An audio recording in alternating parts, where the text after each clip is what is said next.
konsep keamanan ini apa sih gitu, sampai harus mengeluarkan darah gitu. Dan mahasiswa pun juga harus sadar gitu loh, harus sadar pada persoalan konsep keamanan ini. Jangan sampai mereka mau sampai kapan sih kita demonstrasi dan menumpahkan darah, selalu menumpahkan darah? Iya. Adakah revolusi tanpa darah? Memang tidak ada. Kemarin ada jawabannya tuh dari mahasiswa. Apa? Sampai menang katanya. Iya, sampai menang.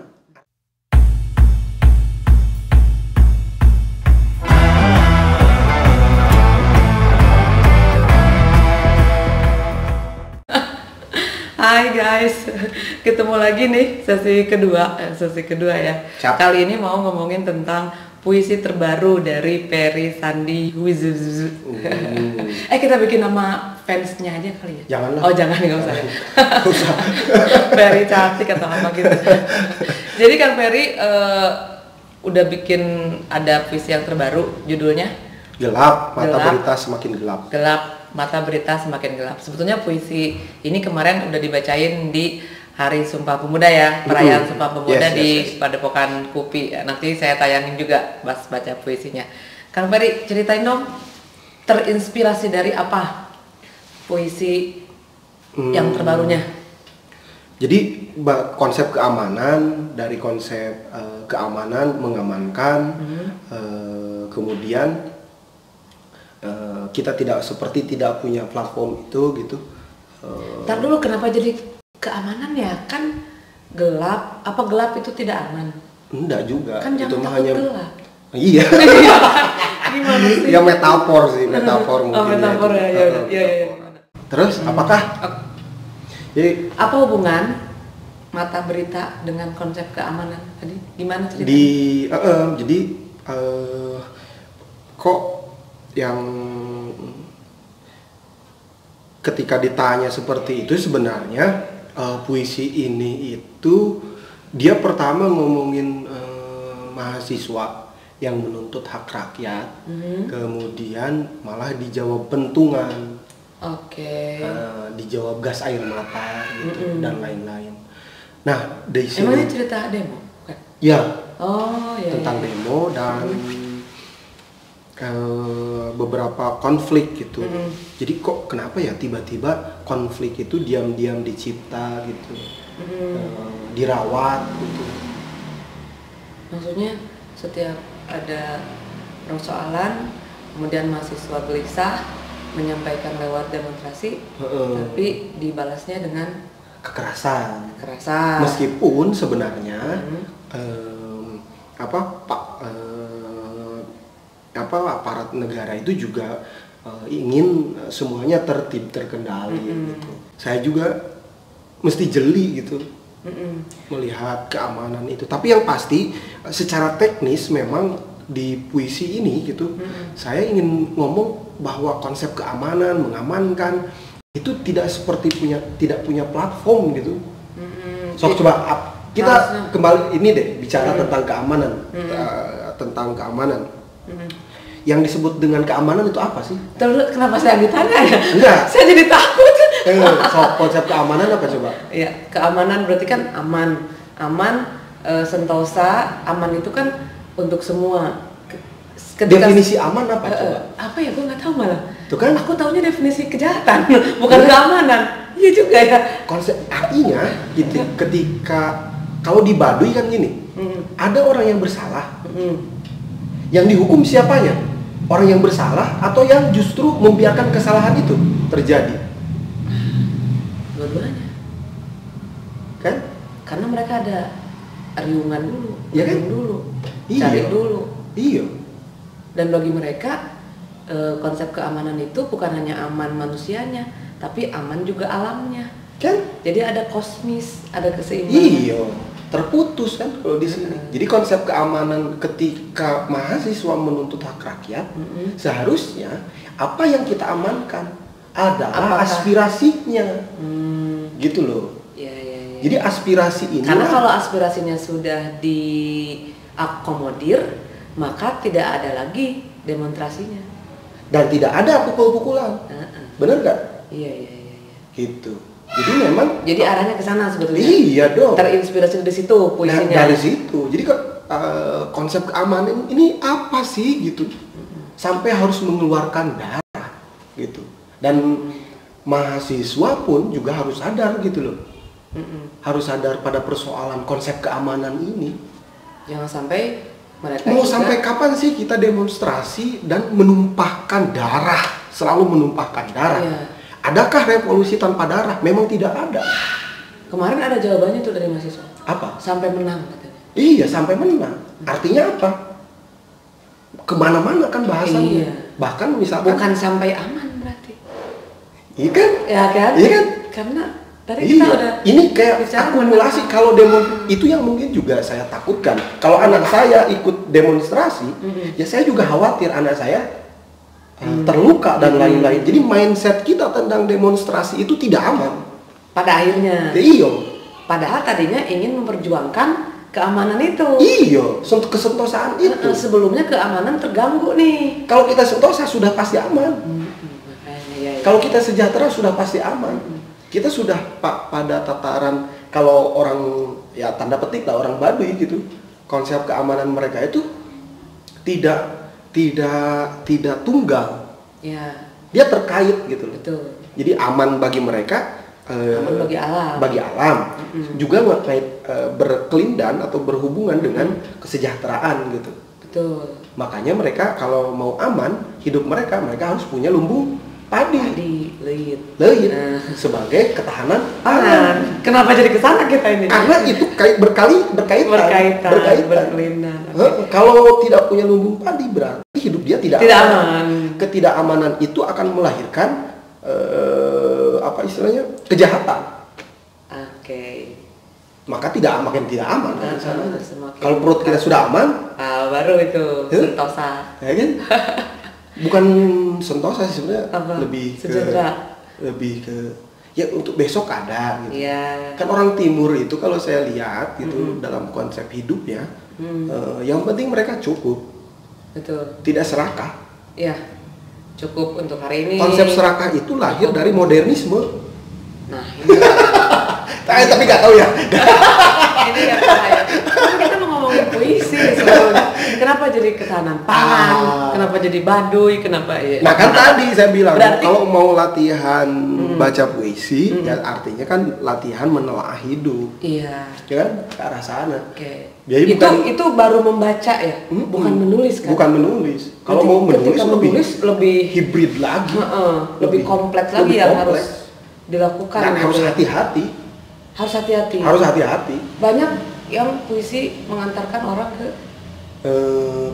ke situasi tidak aman. Sesuatu tidak aman. Ke situasi tidak aman. Betul. Karena puisinya Karena puisinya.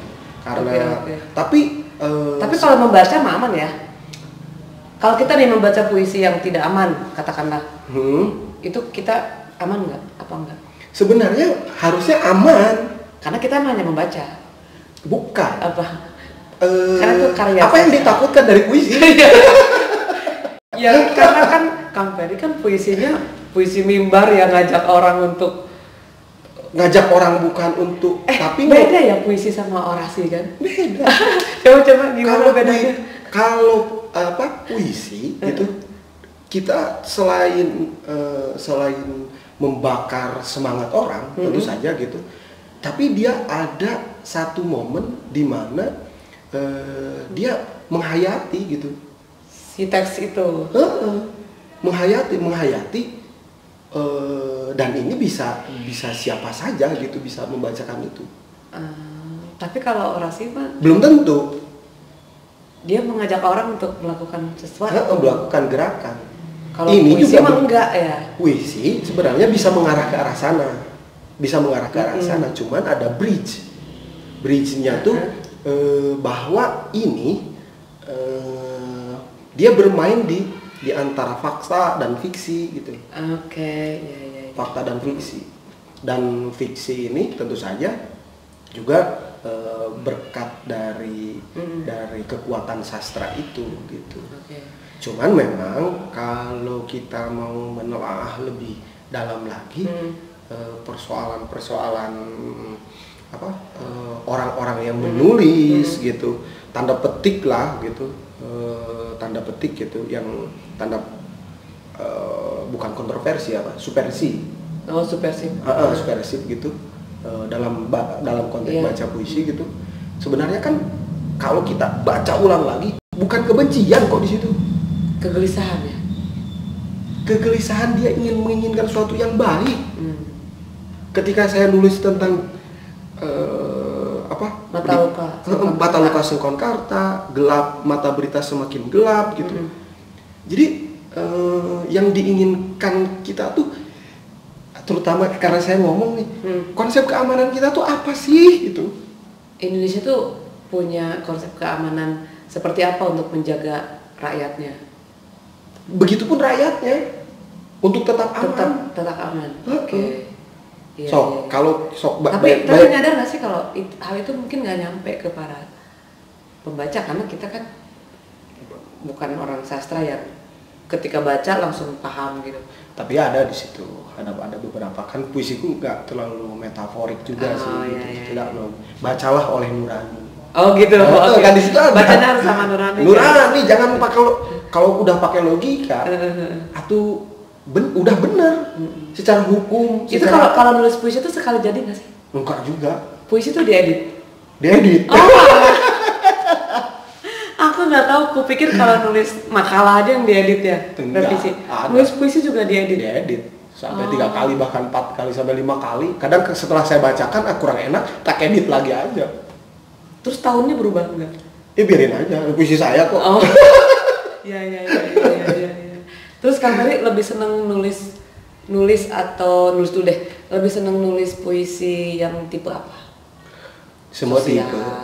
Semua tipe. Jenis-jenisnya. Akhirnya semua tipe. Oh gitu. Tentang kangen, tentang rindu gitu.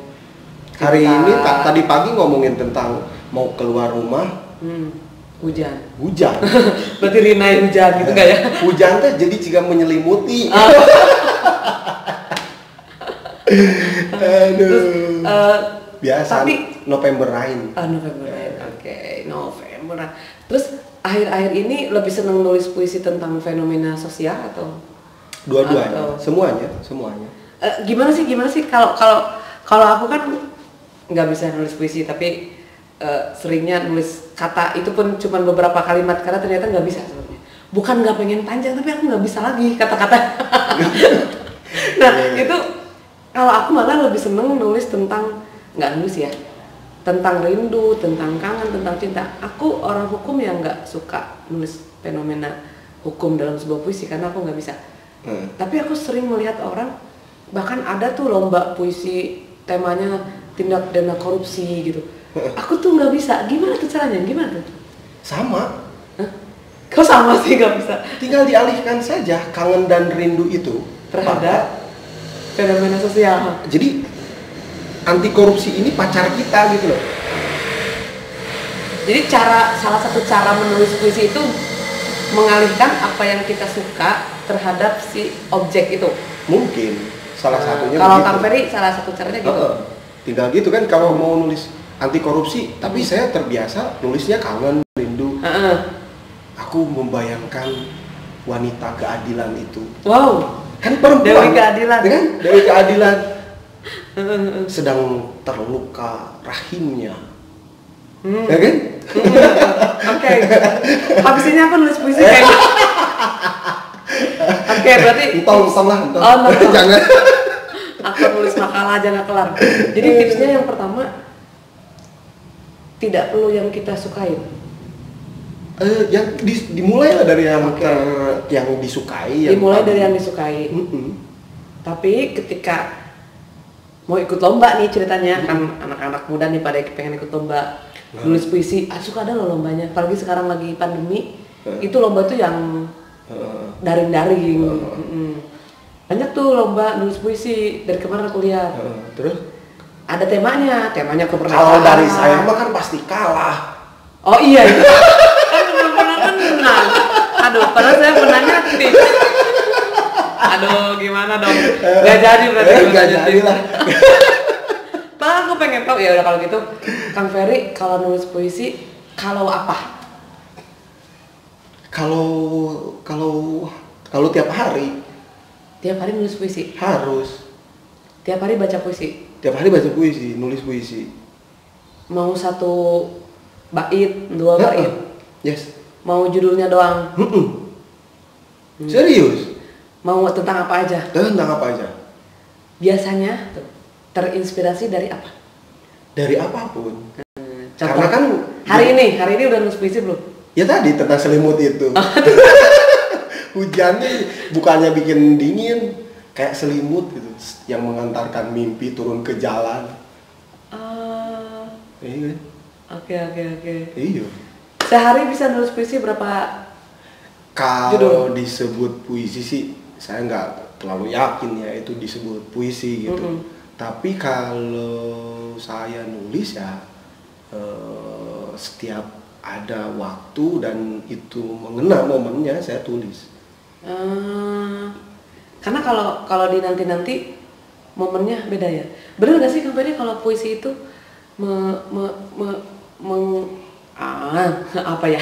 menginterpretasikan soul pada saat nulisnya, gitu nggak sih? Enggak juga. Oh enggak. Enggak juga.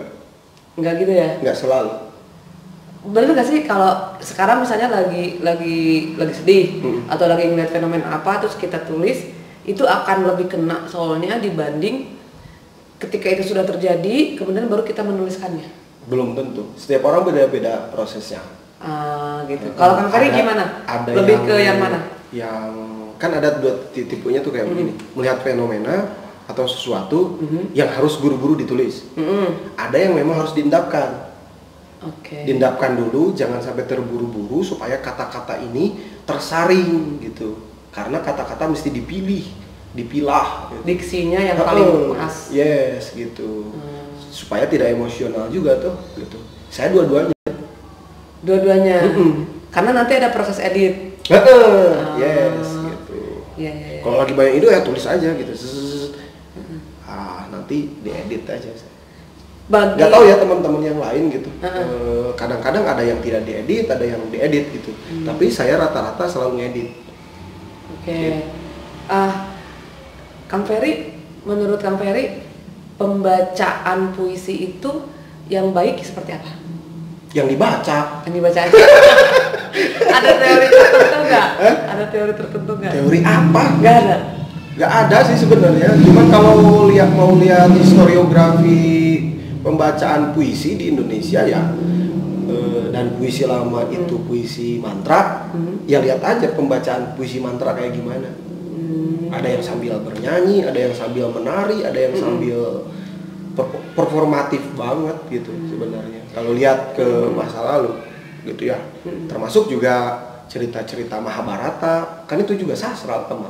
Cerita Mahabharata, cerita Panji, cerita lain-lain itu gitu.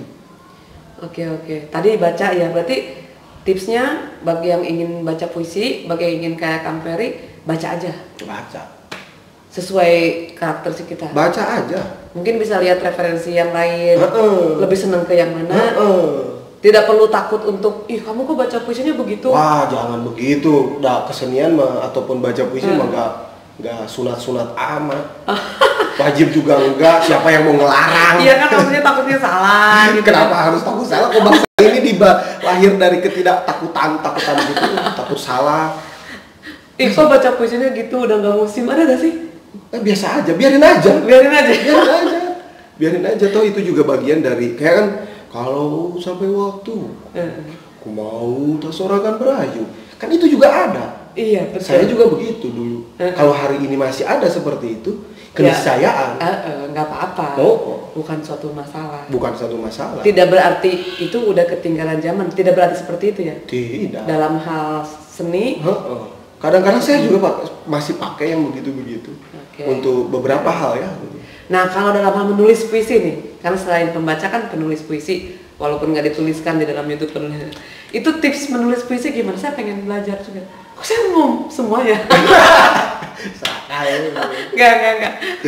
Iya, gimana tuh cara menulis puisi? Ada tipsnya nggak tips sih? Ada teorinya nggak sih? Misalnya harus SPOK. Nah, saya kan ngajarin mahasiswa saya untuk kamu kalau nulis makalah tuh SPOK gitu, Benerin. subjek, predikat, objek, keterangan gitu. Itu dalam sebuah makalah mana nih subjeknya, mana objeknya. Nah kalau nulis puisi ada seperti itu nggak sih?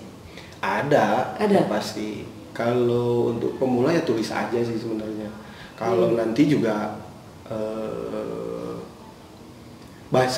pertama tulis dulu saja gitu, jangan kemudian terpaku. Sama berarti tulis dulu aja gitu. Tadi kan baca dulu saja, tapi kalau sudah mendalami gitu, artinya sudah mendalami artinya kita masih ingin naik level tuh.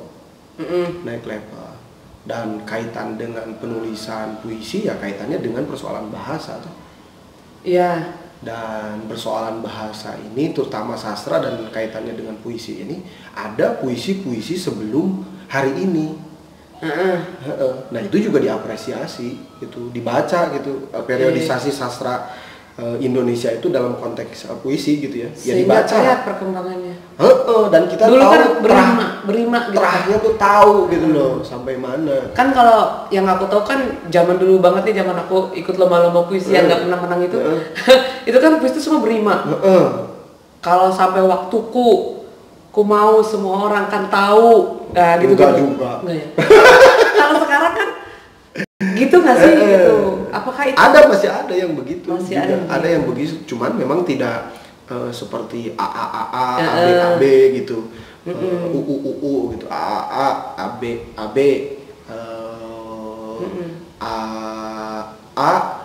gitu, nggak gitu juga gitu. Maksudnya ada yang masih begitu juga ada, karena memang itu tradisi kita, puisi sendiri, puisi kita gitu. Satu aja sih, gimana selain tadi tulis aja dulu yang untuk nulis puisi? Iya, setelah mendalami, terbiasa dan kita nyaman dengan apa yang kita lakukan gitu, dengan sendirinya kita akan masuk ke yang lebih dalam lagi. Kayak Bu Rena bikin konten seperti ini, awal-awalnya kan biasa, tapi tiba-tiba nggak serius, lebih dalam lagi kan, saya ingin alat ring light, nah kan lah. Pengen apa lagi? Ini akan gue cut nih. Mic gitu kan? Enggak, ini penting. Ini penting. Contoh. Iya. Setelah nulis nyaman. Jadi setelah tulis aja dulu, nanti pasti akan setelah bikin pengen nambah diksi. Ada referensi puisi. Pengen ingin memperbaiki bahasanya yang baru seperti apa. Aliran mana gitu. Iya, jadi nggak usah jadi nulis puisi itu jadi ketakutan gitu, takut salah. Saya mah tulis dulu aja, nanti kalau sudah nyaman, kalau sudah apa perkuat itu. Ada nggak sih teorinya itu, misalnya puisi itu harus seperti ini? Nggak ada? Nggak tahu, dan saya mah bukan orang sastra.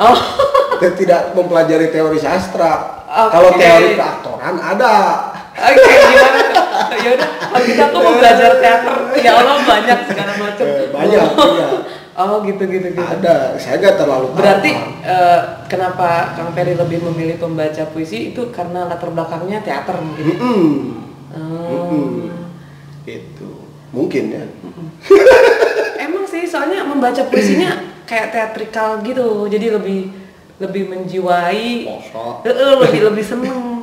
Bahkan ada yang bilang pembaca puisi ya lebih bagus bacanya dibanding penulis puisi. Namanya juga pembaca ya, bukan penulis ya. By the way, ada puisi favorit nggak sih yang paling senang dibacain? Favorit sih enggak, tapi yang sering diminta iya. Apa tuh? Sengkor Karta. Siti itu sebenarnya bukan puisi. Judulnya. Bukan judulnya, tapi pesan pencopet pada pacarnya, itu judul aslinya. Itu karya Wes Rendra kan? Kenapa lebih sering itu? Mungkin karena saking menjiwai Siti. Tapi pokoknya gitulah. Banyak juga kan yang nonton. Iya, jadi yang lebih. Kalau yang Mata Luka Sengkon Kata, tak lihat di pengunggah awalnya itu hampir 2.500.000, bukan hampir 2.500.000 lebih viewer yang nonton Mata Luka Sengkon Kata. Keren ya. Penguasa, apakah kau lupa tuntutanmu? Negara, kau ada untuk siapa?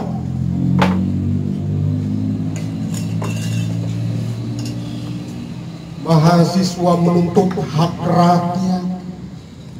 Dijawab gas air mata, dipentung, diseret, ditendang, dikeroyok. Kepala dibuat bocor berdarah. Mereka meringkus, menculik, menembak, menjebloskan ke penjara konon demi keamanan dan stabilitas negara. Reformasi, ya demokrasi.